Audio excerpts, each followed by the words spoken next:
Kapayapaan sa'yo, magandang kapatid. Pakiramdam mo ba kulang ka pa rin? Kahit marami ka ng ginagawa, naaabot o pinapangarap sa buhay. May mga tao na iniisip kapag yumaman ako, magiging kumpleto na ako. Kapag sumikat ako, sapat na iyon.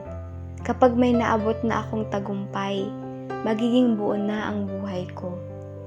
Pero ang totoo, iyan ay pananaw lamang ng mundo. Paano naman ang mga taong simple lang ang buhay? Mga taong nag-aaral pa lang, naghahanap pa ng direksyon, o tila nahuhuli sa takbo ng buhay. Pakinggan mo ito, kapatid. Sinasabi sa Colossus 2:10, kaya't nalubos ang inyong buhay sa pamamagitan ng inyong pakikipag-isa sa Kanya.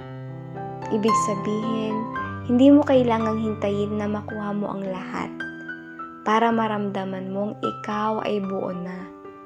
Dahil kay Kristo, ikaw ay kompleto na ngayon pa lang.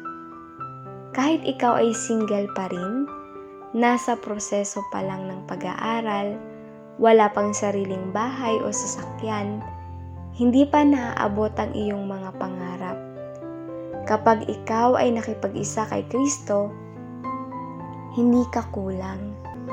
Hindi nasusukat ang pagkakumpleto ng tao sa dami ng pera, tagumpay o ari-arian. Ang tunay na kakumpletuhan ay matatagpuan lamang sa isang totoong relasyon kay Hesukristo. Kaya't anuman ang hinahabol mo ngayon, tagumpay man, yaman, o kahit pag-ibig, alalahanin mo ito. Si Kristo lang ang tunay na kukumpleto sa buhay mo. At dahil kasama mo siya, hindi ka kulang.